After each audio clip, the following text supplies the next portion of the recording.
Dear students, so today we are going to start a new topic. Okay, in last video lecture we have discussed about the valence bond theory, explaining the bond formation in different coordination compounds. Today we will discuss a new approach about the bonding in coordination compounds, and that is crystal field theory. Okay, crystal field theory. So what is crystal field theory?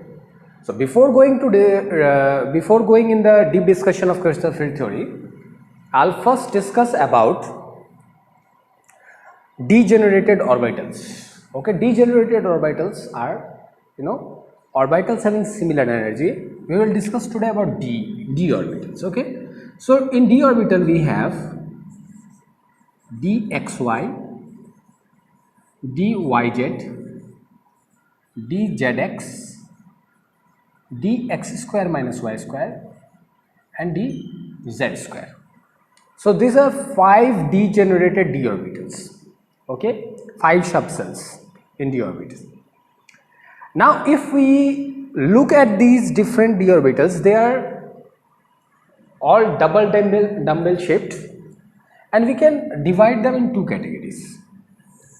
Okay, these 3 orbitals are of similar kind and these 2 orbitals are of similar kind. How? Suppose this is x and this is y axis.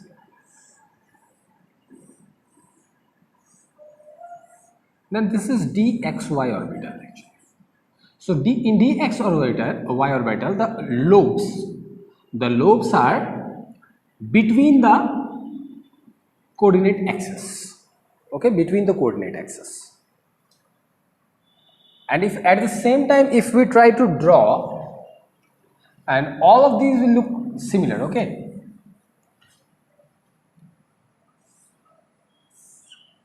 if this is y, this is z, then this is yz. Okay, similarly you can have zx. But if we try to draw this dx square minus y square orbital, then we see that this dumbbell or these orbitals are on the axis.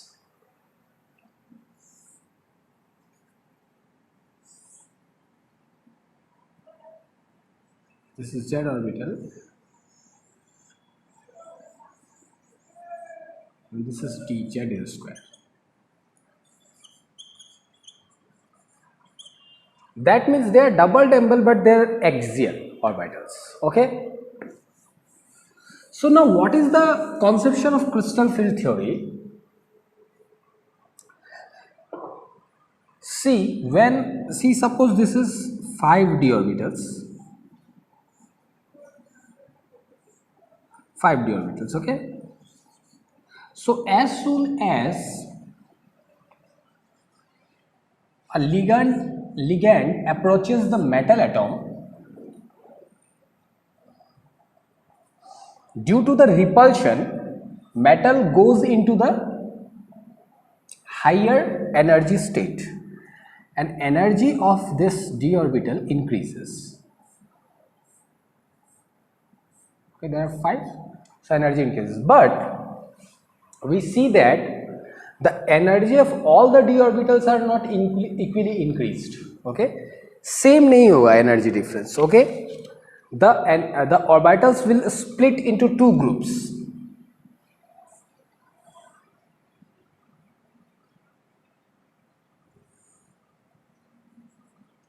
It will split into 2 groups. Okay,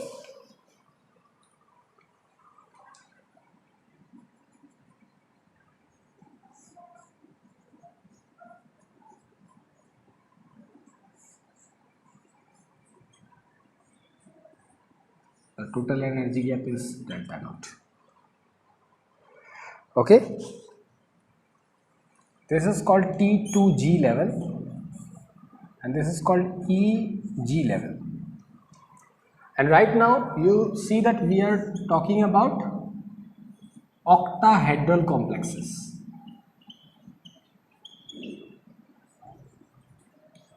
Octahedral complexes. Octahedral complexes where coordination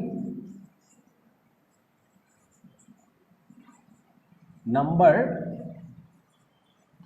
is 6. Okay, so the splitting will occur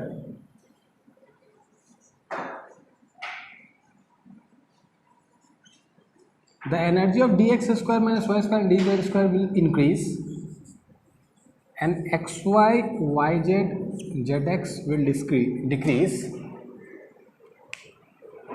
and the combination will give you the delta naught, the total energy, you know, this excited state.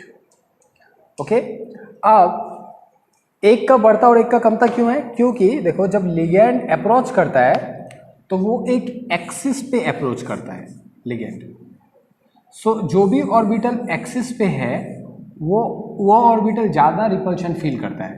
ज़्यादा repulsion feel करने की वजह से easy जो levels है इनका energy ज़्यादा बढ़ता है और जो T2G लेवल पे ऑर्बिटल्स है उनका एनर्जी उतना ज़्यादा नहीं बढ़ता. ठीक है, इसीलिए स्प्लिटिंग इस तरीके का है कि इस स्प्लिटिंग में जो EG लेवल है उसका एनर्जी बढ़ा और जो T2G लेवल है उसका एनर्जी घटा.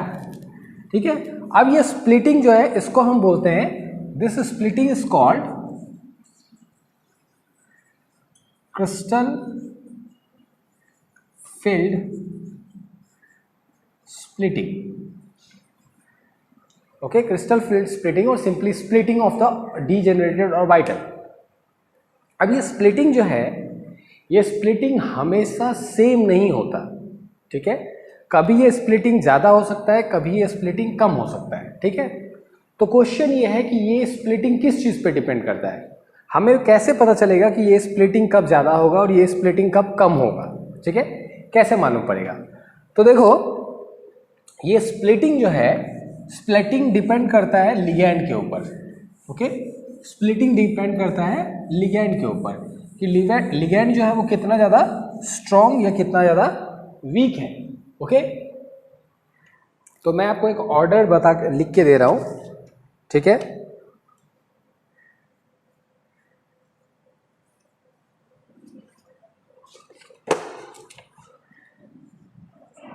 ये वैसे तो बुक में गिवन ही है, फिर भी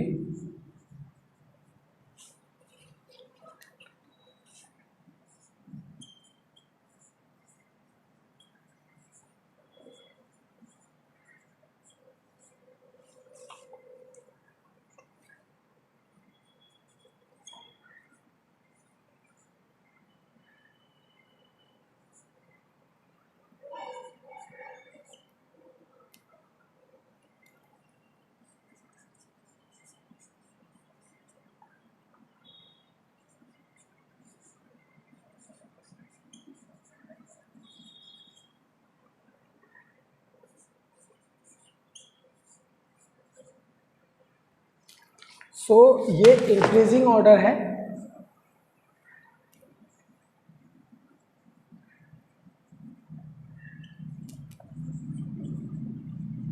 order of strength of different ligands. ये ऑर्डर याद होना चाहिए. ठीक है, इस बार तो इस ऑर्डर के डायरेक्ट इसी ऑर्डर के ऊपर डायरेक्ट क्वेश्चन था नीट 2020 में. डायरेक्ट क्वेश्चन आया था जिसमें ये वाला था, ये था, ये और ये था और उसमें इंक्रीजिंग ऑर्डर पूछा था कि इंक्रीजिंग ऑर्डर कौन सा सही है.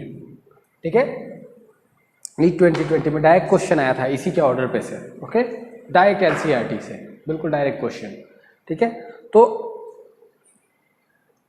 ये ऑर्डर आपको याद होना चाहिए. ठीक है, और ये ऑर्डर क्या बताता है? ये ऑर्डर बताता है कि कौन सा लिगैंड जो है वो कितना स्प्लिटिंग प्रोड्यूस कर सकता है. जैसे मैं एक एग्जांपल देता हूँ आपको. मान लो कि हमारे पास डी ऑर्बिटल है, तो डी में 5 ऑर्बिटल है। मैं मान लेता हूँ कि कोऑर्डिनेट ये एक हेक्सा ऑक्टाहेड्रल कॉम्प्लेक्स है, यानी कि कोऑर्डिनेशन नंबर जो है वो कितना है, कोऑर्डिनेशन नंबर जो है वो 6 है। तो यहाँ स्प्लिटिंग को मैं मानता हूँ, 2 तरीके का स्प्लिटिंग देखता हूँ।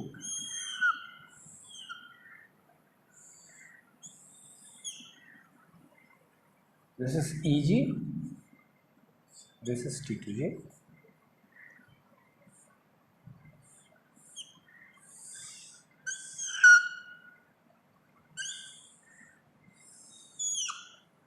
ठीक है, यानी यहाँ स्प्लिटिंग ज़्यादा है, यहाँ स्प्लिटिंग कम है। अब मान लो एक्चुअली ऐसा कब होगा, जैसे मान लो F नेगेटिव और यहाँ पे CO, ठीक है। तो आप देख सकते हैं कि CO का स्ट्रेंथ जो वो ज़्यादा है, फ्लोरीन का कम है।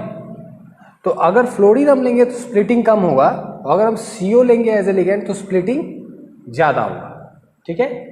ये स्प्लिटिंग ज़्यादा और कम होने की वजह से क्या फ़र्क आता है, यह मैं आपको एग्जाम्पल सॉल्व कर करके बताऊंगा, ठीक है।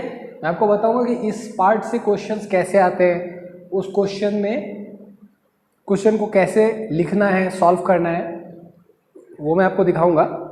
बट इस तरीके से स्प्लिटिंग होता है, जब लिगैंड स्ट्रांग हो तो स्प्लिटिंग ज़्यादा होता है, और जब लिगैंड वीक हो तो स्प्लिटिंग कम होता है, ठीक है। और इसकी वजह से फ़र्क क्या पड़ता है वो हम आगे देखेंगे कि फ़र्क क्या पड़ेगा, ठीक है। बट ये बेसिक आइडिया है कि आपका लिगैंड अगर स्ट्रांग है तो स्प्लिटिंग ज़्यादा होगा, और अगर लिगैंड वीक है तो स्प्लिटिंग कम होगा, ठीक है।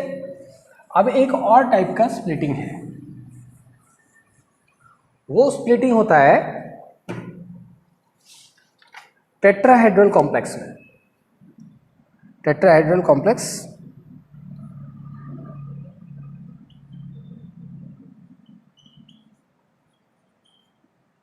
इसके पहले वाला था ऑक्टाहेड्रल कॉम्प्लेक्स, ये है टेट्राहेड्रल कॉम्प्लेक्स। ऑब्वियसली यहाँ पे कोऑर्डिनेशन नंबर जो होगा वो 4 होगा।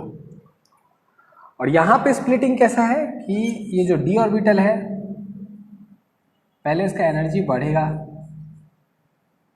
और इसमें एक स्प्लिटिंग होगा, लेकिन इस बार स्प्लिटिंग अलग होगा।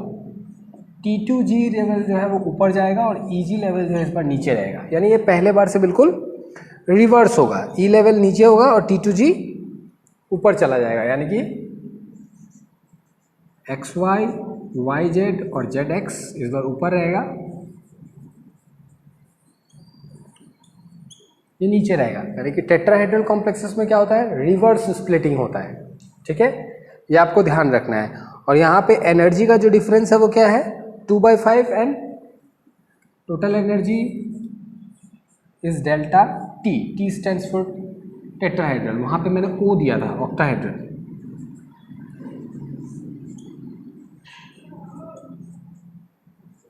टोटल एनर्जी का 2/5 और टोटल एनर्जी का 3/5, ठीक है।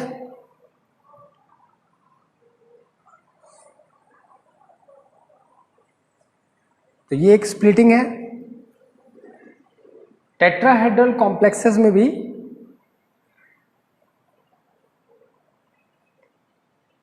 प्रोसेस सेम ही रहेगा। टेट्राहेड्रल कॉम्प्लेक्सेस में भी स्प्लिटिंग जो है वो लिगैंड के ऊपर डिपेंड करेगा कि लिगैंड कितना ज़्यादा स्ट्रांग है। अगर लिगैंड ज़्यादा स्ट्रांग है तो स्प्लिटिंग ज़्यादा होगा, लिगैंड अगर वीक है तो स्प्लिटिंग कम होगा।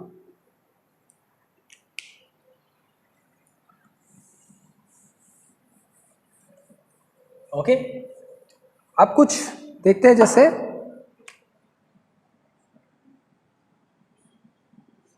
Ti whole 6 3 positive. So this is an octahedral complex and it has a violet color.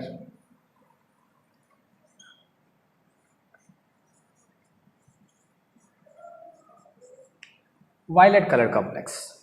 Now we would like to explain why this complex is violet in color or why it shows colorful property. So see, ये क्या है, ये Ti3 positive है, तो इसका electronic configuration कैसा होगा?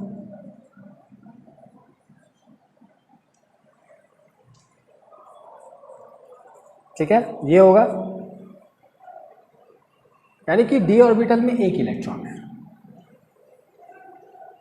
अब d ऑर्बिटल में एक इलेक्ट्रॉन है, वो तो T2g लेवल पर रहेगा,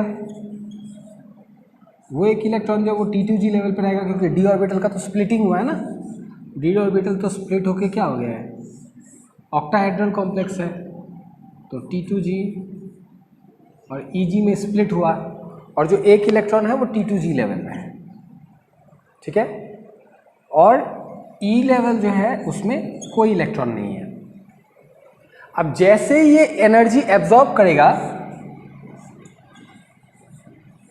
तो इलेक्ट्रॉन जो है वो ऊपर वाले लेवल पे जा सकता है, यहाँ से ये इलेक्ट्रॉन ऊपर वाले लेवल पे जा सकता है, लेकिन जब वो इलेक्ट्रॉन ऊपर वाले लेवल से नीचे वाले लेवल में आएगा तो क्या करेगा, एनर्जी रिलीज करेगा, h nu, that's why it's violet in color.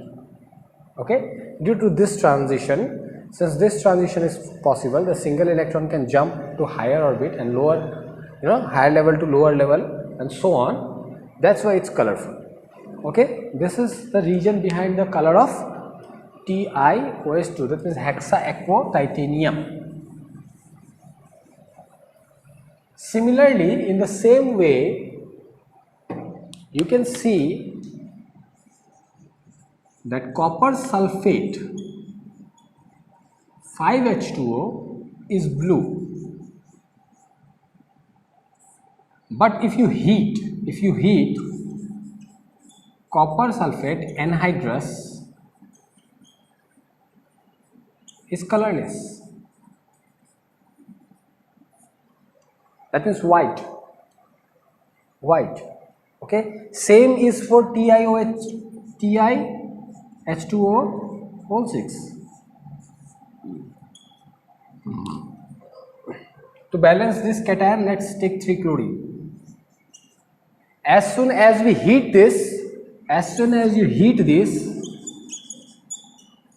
this is violet, and if you heat this, it will become colorless. Okay, because this coordination, these ligands will leave. As soon as you heat, the water molecules will go out. This जो 6 water molecules हैं वो निकल जाएंगे। Ligands के निकलते ही क्या होगा, splitting खत्म हो जाएगा। स्प्लिटिंग खत्म होते ही it will show no colour. This colour is due to the splitting of d orbital. Okay, जैसे ही वो स्प्लिटिंग हट जाएगा इसका कलर खत्म हो जाएगा। सेम चीज यहाँ पे है। ये वाटर मॉलिक्यूल्स जो है, वाटर मॉलिक्यूल्स कोऑर्डिनेटेड मॉलिक्यूल्स हैं। ओके, जिसकी वजह से क्या हो रहा है, डी ऑर्बिटल स्प्लिट हो रहा है। ठीक है, जैसे ही इस वाटर मॉलिक्यूल को हम हटा देते हैं वो स्प्लिटिंग खत्म हो जाता है, और स्प्लिटिंग खत्म हो जाने से कलर खत्म हो जाता है इसका। ठीक है, ओके। अब देखो, आपको इसी तरीके से एक निकल वाला एग्जांपल मिलेगा जिसको आप देख सकते हो बुक के अंदर।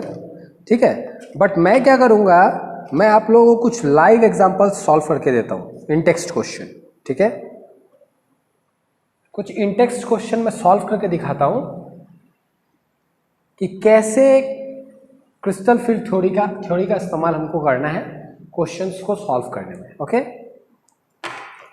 तो we have in text question 9.5, explain on the basis of valence bond theory. This question is related to valence bond theory that NiCN4 2 negative ion square planar structure diamagnetic and this NiCl4 is tetrahedral is paramagnetic। तो ये पहला वाला जो in-text question जो है 9.5, जो in-text question 9.5 है, इसका पेज नंबर 248 249, इस पे आपको आंसर मिल जाएगा डायरेक्ट एनसीईआरटी बुक के अंदर ही। ठीक है, तो इसको आप चेक कर लेना बुक से। ठीक है, ये वैलेंस बॉन्ड थ्योरी का क्वेश्चन है।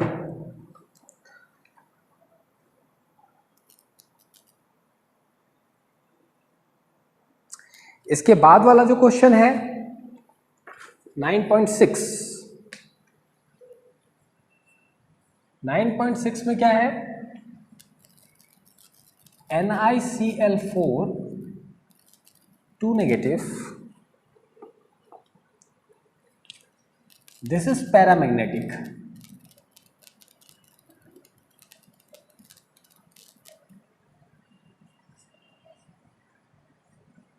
And NiCO4 is diamagnetic. इसका मैं हिंट दे देता हूं आप लोगों को। तो NiCN4 में क्या होगा, Ni2 पॉजिटिव स्टेट में है। 2 पॉजिटिव स्टेट होने के कारण आर्गन क्या है, 4s0 3d8। तो यहाँ पे ये वाला जो ऑर्बिट है 4s0, ये हाइब्रिडाइजेशन में इन्वॉल्व होता है।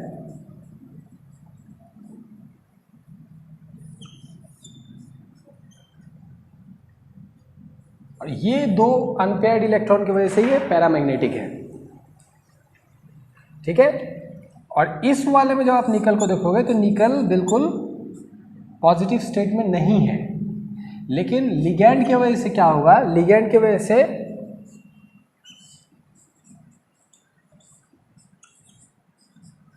जो S का इलेक्ट्रॉन है वो D में चला जाएगा।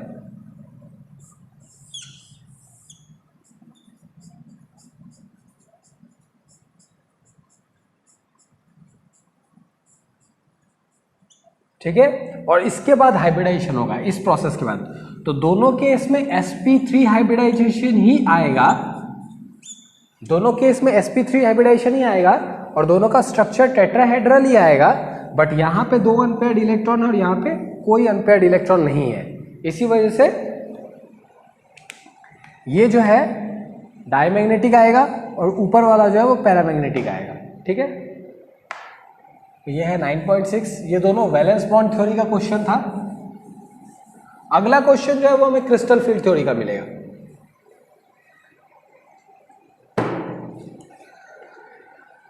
Nine point seven,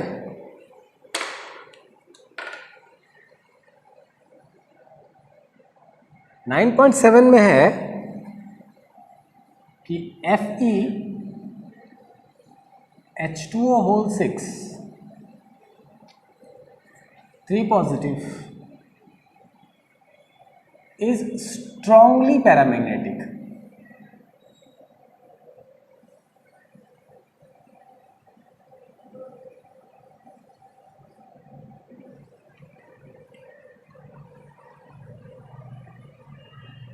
And FeCN6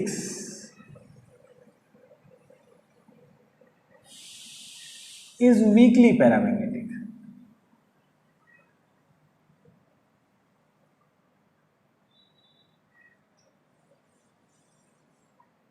तो इसका रीजन देना है, इसका रीजन बताना है हमें, ओके। तो इन दोनों मॉलिक्यूल इसको हम लोग कैसे सॉल्व करेंगे इस क्वेश्चन को। This is strongly paramagnetic, this is weakly paramagnetic and you have to tell why, okay. So in both the cases iron is in +3 oxidation state. So इसका इलेक्ट्रॉनिक कन्फिग्रेशन क्या होगा,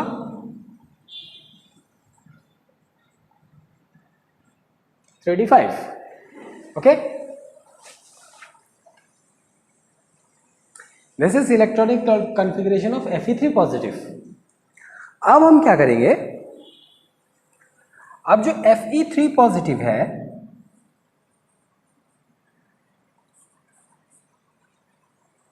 कोऑर्डिनेशन नंबर कितना है, 6, यानी octahedral complex है। तो यहां पे 2 टाइप का स्प्लिटिंग पॉसिबल है। एक बार क्या होगा, स्प्लिटिंग ज्यादा होगा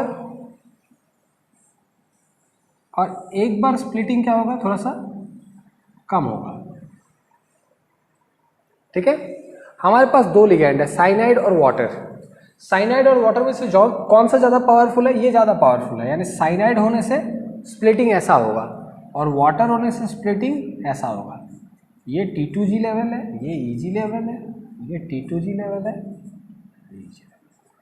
यानी कि सेम d ऑर्बिटल जो है वो दो तरीके से स्प्लिट हो सकता है। मैं थोड़ा कलर चेंज कर देता हूं तो समझने में आसानी होगा। वाटर के लिए स्प्लिटिंग कम होगा, साइनाइड के केस में स्प्लिटिंग थोड़ा ज़्यादा होगा। ठीक है, अब देखो यहां स्प्लिटिंग ज़्यादा है, यहां स्प्लिटिंग कम है। ओके, T2J लेवल में कितना ऑर्बिटल है? 2, और EG लेवल में कितना ऑर्बिटल है? 3। ठीक है, टोटल इलेक्ट्रॉन d ऑर्बिटल में कितना है? 5। ठीक है, अब क्या होगा, जैसे हम वाटर में क्या है, स्प्लिटिंग कम है, यह है dx² माइनस y² और यह है dz², एक एक इलेक्ट्रॉन, और ये डिफरेंस कम है, ये डिफरेंस कम है, इस वजह से क्या होगा, पेयरिंग होने के जगह इलेक्ट्रॉन ऊपर वाले लेवल्स में जाएगा।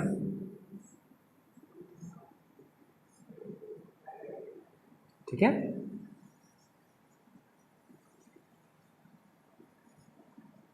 लेकिन यहां पे क्या है, एनर्जी गैप ज्यादा है, एनर्जी गैप ज्यादा होने के कारण क्या होगा, इलेक्ट्रॉन पेयर हो जाएगा और सिर्फ एक ऊपर वाले लेवल पे जाएगा। So we have 5 unpaired electrons in case of water, but we have only 1 electron in case of cyanide. Why? Because in case of cyanide the splitting is more, ये स्प्लिटिंग बहुत ज़्यादा है। स्प्लिटिंग बहुत ज़्यादा होने की वजह से क्या हो रहा है कि इलेक्ट्रॉन ऊपर वाले एनर्जी में जाने से पहले यहाँ पे पेयर्ड हो जा रहा है। यहाँ पे एनर्जी डिफरेंस कम होने की वजह से क्या हो रहा है, इलेक्ट्रॉन का इक्वल डिस्ट्रीब्यूशन हो रहा है। ठीक है, यानी पहले सिंगली फिल हो रहा है, अब पेयरिंग होगा। ठीक है, तो इसी वजह से यहाँ पे number of electrons, unpaired electrons ज़्यादा है, यहाँ नंबर ऑफ अनपेयर्ड इलेक्ट्रॉन्स कम है। ज़्यादा इन unpaired electron means strongly paramagnetic, if number of unpaired electron is less, weakly paramagnetic. So you have to draw this splitting, and after drawing this splitting you have to write down the reason that due to small splitting in case of water the electrons are filled singly in T2G and EG levels. Okay, but in cyanide the energy gap between EG and T2G level is higher, and so the electrons are first get filled in T2G level, and there is only one unpaired electron in EG level, so weakly paramagnetic. Okay, समझ आया ये चीज? ठीक है, तो इसी splitting की वजह से इसका ऐसा बिहेवियर आता है। ओके,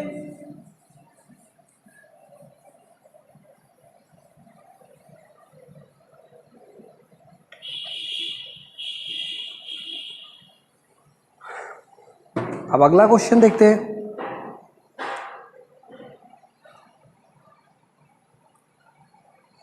अब अगला क्वेश्चन जो है वो 9.8, ये VBT का है, वैलेंस बॉन्ड थ्योरी का। आप इसको वहीं से एक्सप्लेन करके देख सकते हैं। ठीक है, क्योंकि ये inner orbital concept, inner orbital और आउटर ऑर्बिटल कॉम्प्लेक्स से रिलेटेड है। तो इनर ऑर्बिटल कॉम्प्लेक्स जिसमें लिखा हुआ है उसमें आप अंदर वाला d ऑर्बिटल मिक्स करो, और जिसमें आउटर लिखा हुआ है उसमें आप बाहर वाला 4d ऑर्बिटल को हाइब्रिडाइजेशन में मिक्स करना, बस दैट्स इट। ठीक है, 9.9 predict the number of unpaired electron in the square planar platinum.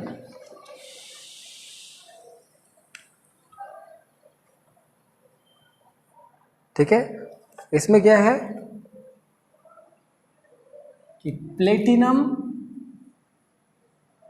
Cyanide, इसमें हमें प्रेडिक्ट करना है, हमें बताना है कि कितना अनपेयर्ड इलेक्ट्रॉन होना चाहिए,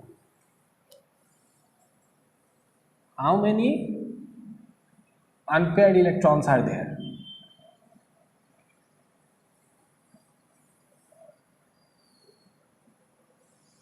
ओके,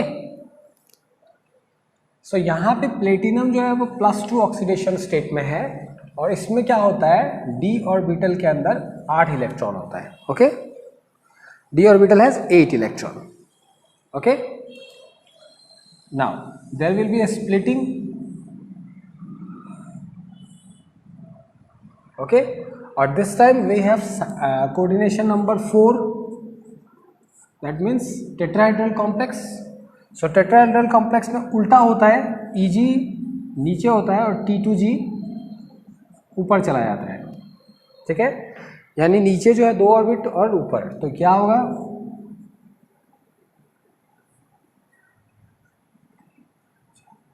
पाँच, 6, 7, 8, यानी 2 अनपेयर्ड इलेक्ट्रॉन्स.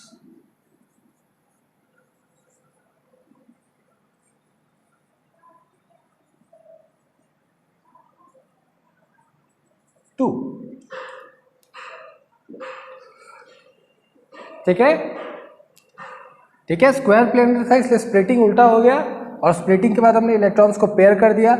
ठीक है, क्योंकि देखो वैसे भी हमारा साइनाइड है, स्प्लिटिंग ज़्यादा होना था, तो तुम कैसे भी करो ये ऐसा ही आएगा. ठीक है,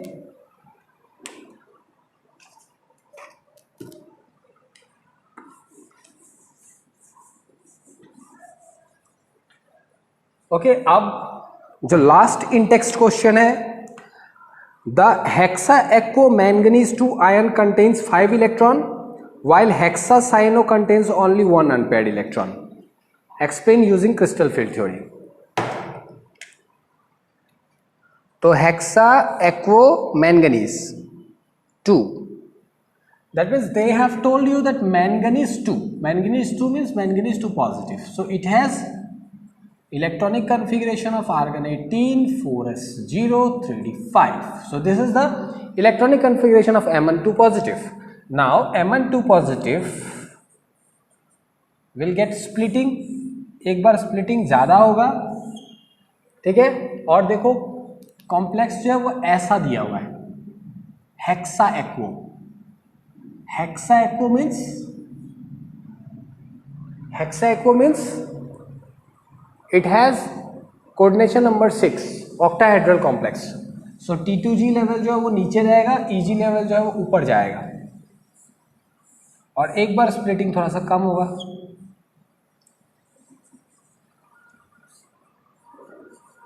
ठीक है, अभी पानी और साइनाइड में कौन सा ज्यादा पावरफुल है? साइनाइड ज्यादा पावरफुल है, यहां स्प्लिटिंग ज्यादा होगा, तो स्प्लिटिंग ज्यादा होगा तो यहां पे क्या होगा,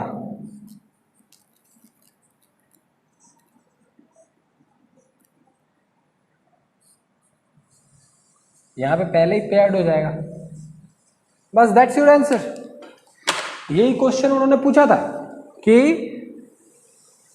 hexa aquo manganese, aquo that means water, has 5 unpaired electron.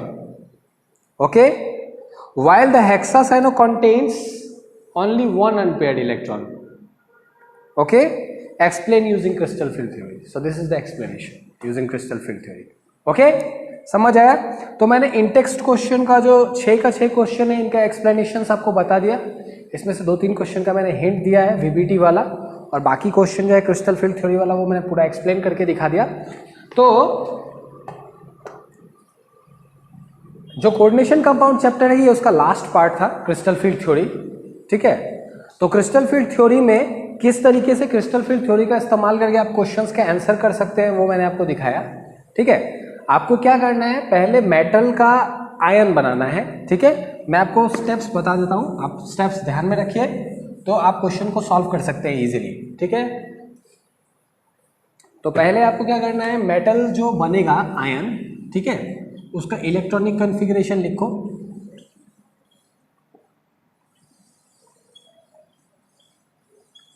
Electronic configuration लिखने के बाद डी ऑर्बिटल में कितना इलेक्ट्रॉन है, 8 है, 7 है, कितना है वो इलेक्ट्रॉन देख लो. इसके बाद क्या करना है, चेक द स्प्लिटिंग, ऑक्टाहेड्रल है या फिर टेट्राहेड्रल है, पहले ये देखो. ठीक है। जो जैसा भी स्प्लिटिंग होगा ऑक्टाहेड्रल के लिए आपको क्या करना है, EG को ऊपर रखना है, T2G को नीचे रखना है, और यहाँ पे T2G को ऊपर रखना है, EG को नीचे रखना है, ठीक है ना। तो ये आप कर लो। ये स्प्लिटिंग होने के बाद आपको क्या करना है,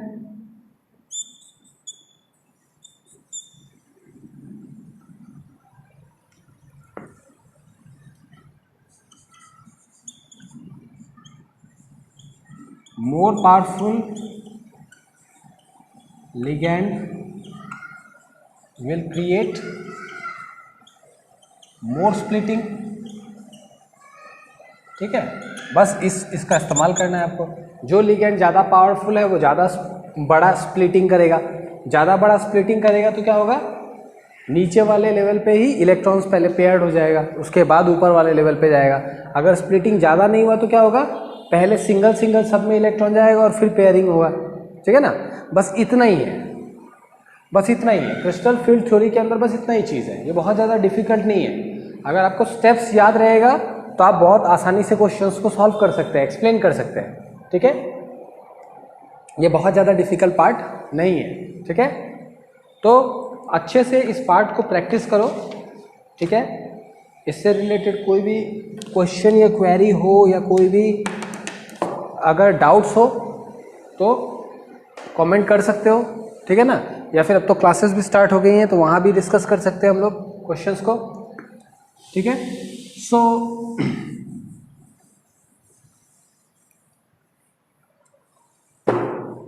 the coordination compound chapter is over, okay, with crystal field theory because last का जो 3 टॉपिक है वो इस बार सिलेबस से कट कर दिया गया है। जो 30% सिलेबस जो डिडक्शन हुआ है उसमें कोऑर्डिनेशन कंपाउंड में जो हमारा लास्ट का 3 टॉपिक था, ठीक है, जो लास्ट का हमारा 3 टॉपिक था 9.6, 9.7 एंड 9.8, इसको पूरी तरीके से हटा दिया गया है। तो 9.6, 9.7, 9.8 को हम डिस्कस नहीं कर रहे हैं, ठीक है।